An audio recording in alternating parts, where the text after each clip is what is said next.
Well, I feel about as good as I think anyone can feel after starting 0-1. I feel like the Bengals have a chip on their shoulder all of a sudden. I feel good. I feel like Sunday's loss against New England, all of us kept thinking Joe Burrow is going to dig them out of this hole. They were never out of the game. They were in it up until that last drive, and we kept waiting for number 9 to do what he does and pull off a magic trick, and it never happened. And I think that's the big reason we all feel so stunned after that loss. Welcome. You are in the jungle. I'm Matt Edwards. Good to have you in.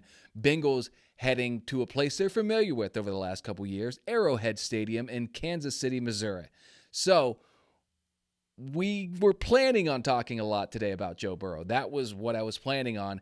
And then to see everyone selling their stock on him so quickly has just threw so much fuel on the fire. It's incredible to see how quick people are ready to bail. And it's not like this isn't a situation we haven't seen before. It's not like we didn't see him 2 years ago throw 4 interceptions. Some of them fluky, sure, but 4 interceptions against Pittsburgh in the opener and still get to the AFC Championship. It's not like last year with the bad calf in Cleveland, they didn't only score 3 points in the rain.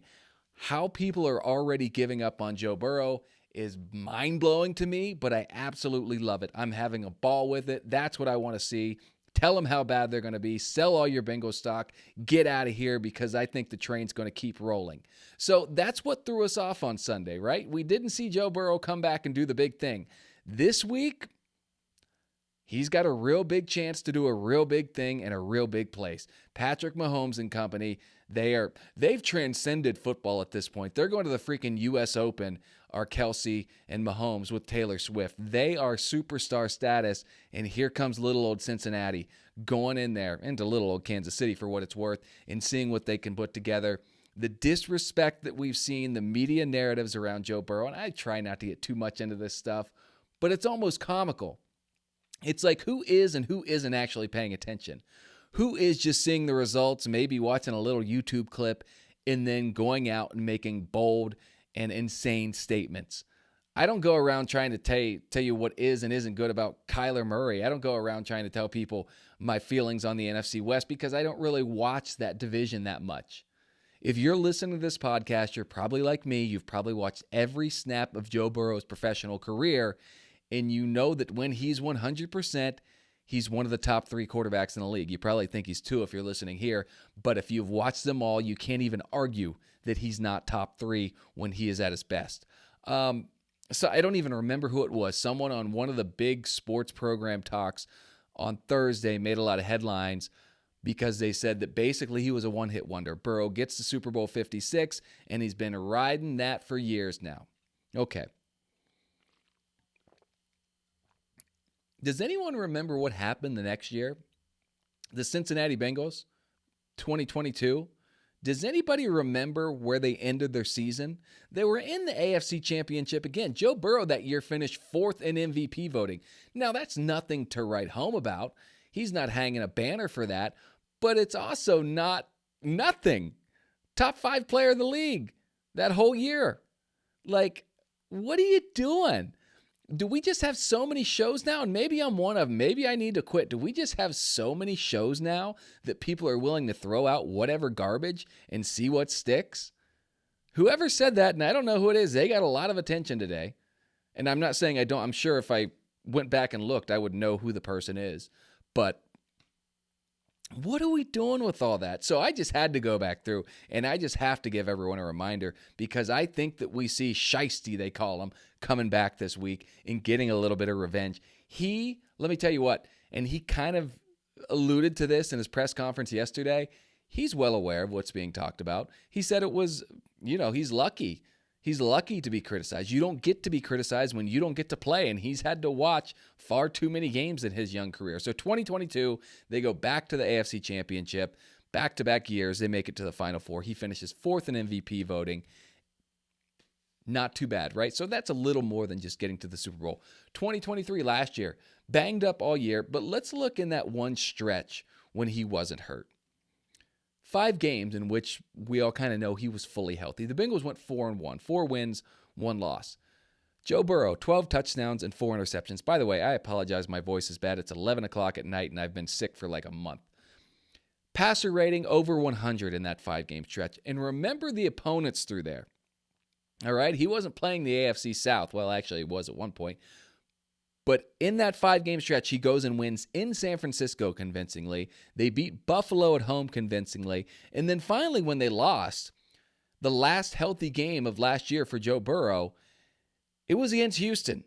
And at the end of the game, Joe Burrow marches him down to the Texans' 13, 14-yard line, somewhere in there, hits Tyler Boyd in the end zone, and one of the most uncharacteristic things you'll see, Tyler Boyd wide open, dropping a touchdown. Not wide open, but he was open enough, hits him in both hands, drops a touchdown.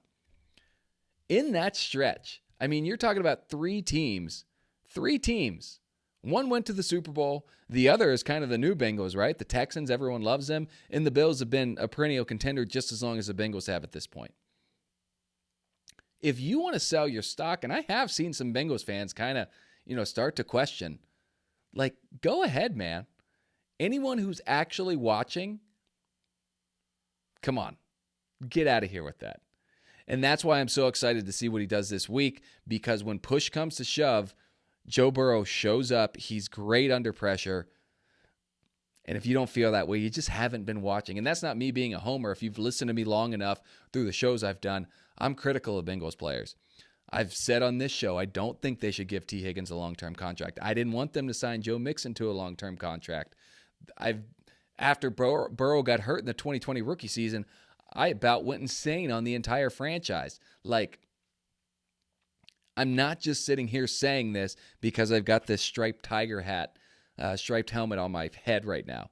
I've got Ocho Cinco's fat head behind me if you're watching on YouTube, and a number 7 Esiason jersey as well. If you watch, it's obvious. And I don't sit here, and I'm not a big, I'm not going to break down the film for you. It's not, I like the guys who do. I like to watch that stuff. But if you've just watched long enough, you can tell when some people have it. Joe Burrow has it. It's about as undeniable as I can remember. So I just had to get that out of there.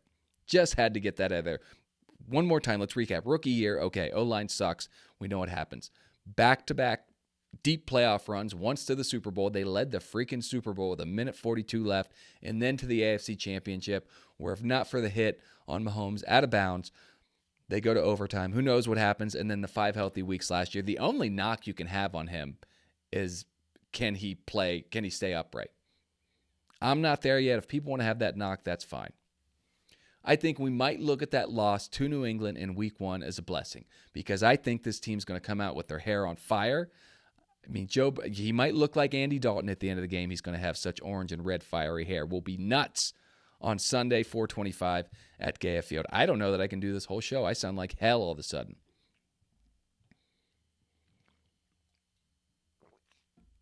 I do love this, though. I want to see backyard Burrow. That was kind of something I was planning on talking about before everyone started selling their stock on him. I think that's what we didn't see on Sunday, was kind of the guy who is willing to get out.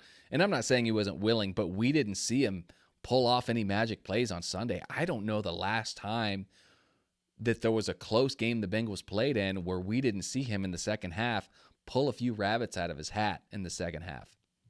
And it didn't. That's the thing I mentioned at the top of the show. We kept waiting on that to happen Sunday, and it just never did. And it was kind of startling to see. If you can hear my toddler yelling upstairs, I promise you my wife's taking care of her. We need to see backyard Burrow. I mean, we need to see that guy in a game of this magnitude to kind of go get a win. Starting 0-2, look, they've been there before. It's going to be a tough game. Obviously, you don't play the Chiefs and have it be easy, but that's the guy we need to see. We need to see Joe go out of the pocket, create stuff, get the defense playing on their heels a bit, and get that magic back. In his 2 regular season starts against the Kansas City Chiefs, Joe Burrow, when starting, is 2-0, 6 touchdowns thrown, 0 interceptions. He has thrown for 732 yards, a 138.8 rating, 79% completion on 70 pass attempts. Insane numbers. I mean, 79 completion percentage on 70 passing attempts. That's insane. I mean, again, when the pressure's on, I mean, he's great. He's been awesome. And we'll hope to continue to see that on Sunday. It's what it comes down to, man. Mahomes and Burrow, we're seeing it early for the first time. My guys over at Bengals Talk, I think it's just one guy. If you're listening, shout out to you. I love all your stuff. Kind of pointed out they've always played. Mahomes and Burrow went head-to-head 4 times. 3 of them have been in January, the 2 AFC championships, and then once they had a Week 16 game. And then the other one was in early December. This is the first time they've played early in the season, so kind of interesting to see it, when at least one of the teams still seems pretty rusty in the Bengals. But you got to get out there, and I don't know. I don't want to put too much on this game, but at the same time, it feels like for the confidence right now, they've got to go out there and go slug for slug with them. If you go in there and lose on a last-second field goal, we can live with that. And I think the Chiefs would say the same thing. You can't get pushed around like what we saw Ramondre Stevenson do last week. That can't happen. So they'll be without T. Higgins. He's obviously played some big roles in those past games. Guys got to step up. I said it the other day. We've heard so much about Andre Yoshevich now. Yoshevas. I'm never going to get his name right. I need to practice that when I'm not recording this. And same with, Charlie Jones. We haven't heard as much about him, but he was drafted in the 4th round. Jermaine Burton, a 3rd-round guy. Are they going to let him loose a little bit? We know Jamar's great. We know Jamar will get his. Someone else needs to step up. Will that be Mike Gesicki? We'll see. But someone's got to give him some help. I want to see him run the freaking ball too, man. Zach Moss, it's one game, so we can't get too down on the things after one game. We can't get too high either. But Zach Moss averaging 5 yards a carry against the Patriots last week. I think only on 9 carries maybe, but we liked what we saw out of him. Speaking of Jamar, he and Cam Taylor-Britt, the number 1 wideout and the number 1 corner, these are the positions who always like to chirp a little, and that's okay. Look, if you didn't hear on Wednesday or Thursday, one of the days, I'm mixed up, they said, so there were 2 quotes. Cam Taylor-Britt basically says Xavier Worthy, the rookie out of Texas, now playing for the Chiefs, who had 2 touchdowns in his debut last week. He said he's pretty much only fast when he's running in a straight line. Pretty much saying he's a speedster.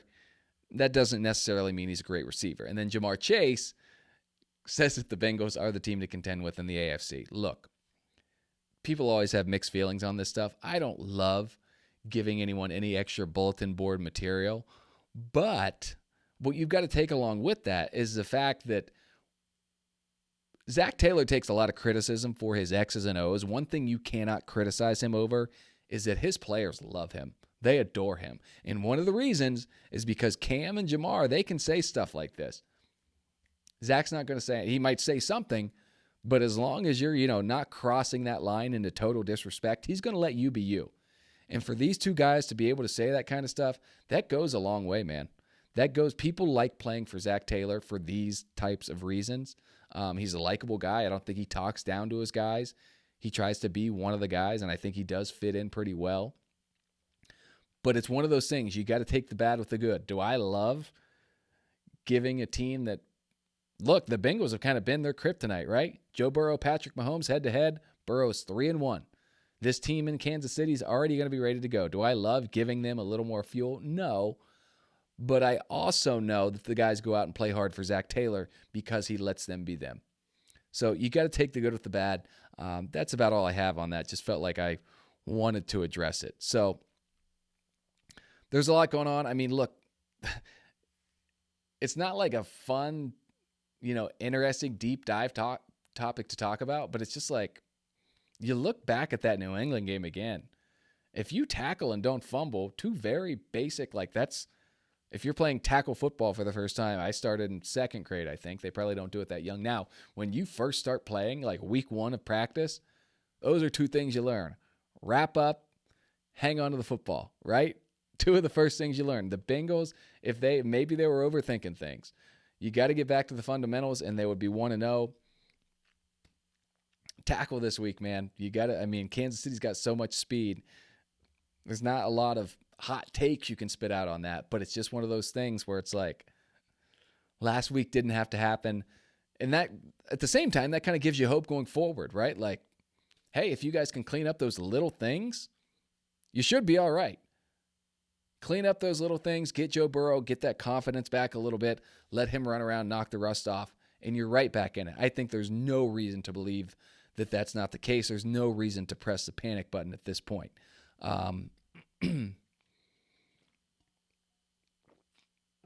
So we'll see. Great topics for podcasting, the fundamentals. Let's go out of the jungle a little bit. Cleveland Browns are already in hell. They got mauled by the Dallas Cowboys in week 1 at their own stadium. And now their quarterback has more allegations against him. I don't know if they're more allegations. He's being sued due to his, same old tricks. So Cleveland's, I don't know that I've ever seen a fan base turn on a player the way Browns fans have turned on Deshaun Watson. I don't know how you sustain keeping this guy as the quarterback of your franchise, although you don't have a choice because you tied up so much money in him. But I think a lot of people thought the Browns really had a shot to make a playoff appearance this year. I mean, they did it last year. Could they get it? They did it with Joe Flacco. Could they find a little bit of magic out of Deshaun? Things are not looking good in Cleveland. So that's one less thing the Bengals have to worry about, because the Browns not only looked bad, but things are ugly in Cleveland. There have been some people say the vibes aren't great in Cincinnati. If the vibes aren't great in Cincinnati, let me tell you what. I don't know what you call them in Cleveland, because there's been videos, offensive linemen don't want his help getting off the ground. Things are ugly in Cleveland. Ravens hosting Las Vegas this weekend. They should handle them, move to 1-1, coming off some extra rest. And then the Steelers are in Denver. By the way, looking at Pittsburgh's schedule, they've got to bank some of these easy wins, because the back half of their schedule, and they went last week and got a win in Atlanta. I still don't understand how they were underdogs. Mike Tomlin in week 1 against a new head coach and a 54-year-old quarterback coming off a bad leg injury. The Steelers got to win the ones early. I hope they don't, obviously, but the back half of their schedule, I looked today, their last 4 games of the season: Baltimore, Philadelphia, Kansas City, Cincinnati. Not great if you're the Pittsburgh Steelers. Great for the rest of us who don't want to see them do well. So, all right, last week, let's get into our ding, ding, ding bets of the week. That's what we'll call them. I failed you last week, but I made 2 offensive bets, and nothing for the Bengals on the offensive side of the ball is working. I do think it was a little fluky. No one who placed any bets on the Bengals doing well on offense hit any of them, because they were just that bad on that side of the ball. Maybe if you had, Zach Moss's anytime touchdown score. I do love the line this week, and not to bet it. So the Chiefs opened up at -6. They're now down to -5.5. And to me, the reason I love it is because it feels like a bait line. It feels like the average fan after week 1 would say, well, hell yeah, the Chiefs are going to beat the Bengals by a touchdown. Bengals just got beat at home by a Jacoby Brissett. Meanwhile, the Chiefs have an extra couple days rest, and they just beat Lamar and the Ravens. So Vegas wants the average fan to say, well, that's easy money, throw it at them. Usually Vegas knows what they're talking about. Usually, if they're trying to bait you into that, that's because they feel good about the other way around. They feel good about the Bengals plus 5.5. I got to say, just for that reason, I am feeling better. When I saw that out of the gate, when I saw Kansas City -6, I felt good about this thing right away. So I like the way Vegas is playing this for the sake of the Bengals. Pardon me. And as far as my actual, and I'm not saying that's the line I like. What I do like to bet this week, I'll give you one this week, and it's the under at 48.5 points. I just think in these bigger games, the defenses show up a little bit more. The Bengals defense got embarrassed last week. Lou Anarumo was pretty open this week about tackle. I think he said he counted 14 missed tackles on Sunday, and that's the most in a game since he's been here. He praised Trey Hendrickson a good bit, but said the rest of you guys got to step up. So I think the Bengals defense is going to play a little bit ticked off. And then the Chiefs defense too. Look, the Bengals are the only team that have really punched the Chiefs in the mouth the last few years. So as much as Bengals fans as we want to sit here and say, this is the one for the Chiefs, this is really the one. They don't lose to anyone else, not on a regular basis. So they're going to come out. Those numbers I read about Joe Burrow in the regular season against the Chiefs are aware of those numbers. They know that Joey B punches them in the throat every time they get together. So I think both defenses are going to step it up a little. I'll take the under of 48.5, and I like the Bengals to win it 23-20, which was the score of the bad AFC Championship. But this time it's going to be the Bengals with 23, the Chiefs with 20. Let's just say at the end of the game, Evan McPherson makes a 47-yard field goal, we'll call it, to win it. Give me the Bengals 23-20. And again, this will be the fifth installation of Joe Burrow versus Patrick Mahomes. All four have been decided by exactly 3 points. So for that purpose, maybe you take the Bengals plus 5.5. I don't really like betting the lines. I don't bet on the Bengals at all, but I do like looking at the stuff. I'll bet on everything else, but it just feels I got too much riding on the Bengals emotionally for it to mess with my bank account too. So that's where we're at with that. I like the Bengals 23-20 this week, and the little things, man. There's some new pieces on this team, and it's easy in week 1 to get discouraged. Dax Hill starting in a new position. He can tackle better. Sheldon Rankins, those guys are playing up front for the first time together. Sam Hubbard, getting older. He was banged up all offseason. Hopefully he knocks the rust off and kind of turns that thing around. On the offensive side of the ball as well, we got to see what's happening at that right tackle position with Trent Brown. He's got to be better. A lot of things going on. There's no Tyler Boyd. There's no Joe Mixon. A lot of new things to figure out. So the good news is it's early. The bad news is it's Chiefs week already, and that's one that you want them to be ready for. All right, time for one for the road. This is something I thought about. Kind of like the Chiefs feel, I think, to a lot of fans, unstoppable right now. They've won 3 of the last 5 Super Bowls. And it can sometimes feel like, how do you stop this team, right? They've won 3 of the last 5. I think back to New England. When Brady started, they won 3 of their first 4 Super Bowls. And then it took 10 years before they won another one. As much as we sit and think how dominant Brady's Patriots were, there were 9 consecutive seasons where they did not hoist the Lombardi Trophy. 9 straight. It's kind of crazy to think about. Now, they did have an undefeated regular season in there, but still, the Giants took the trophy. I bring that up to say that the league adjusts and the league changes. So as much as it feels like if Joe Burrow can't knock off Kansas City, then who can? I think things will shift in a way. This isn't going to stay forever. They're not going to win the next 3 out of the next 5, right? Things have to change. The league has to adjust to him. For New England, we saw Big Ben finally develop from a guy who goes 14 of 23 to a guy who can go 22 of 29. We saw him develop. Peyton Manning and the Colts finally got some other things going on that team. Peyton Manning, the team around him, his first few years, pretty rough. Peyton got in there. The Ravens developed a team that was able, I think Baltimore beat them twice, beat New England twice in the playoffs. One time went in there and just routed them. So as much as it feels like it's Burrow beating them in the playoffs or bust, because keep in mind, at this point, the only 2 quarterbacks to beat the Chiefs in the postseason, Joe Burrow, Tom Brady. Those are the only 2 who have done it.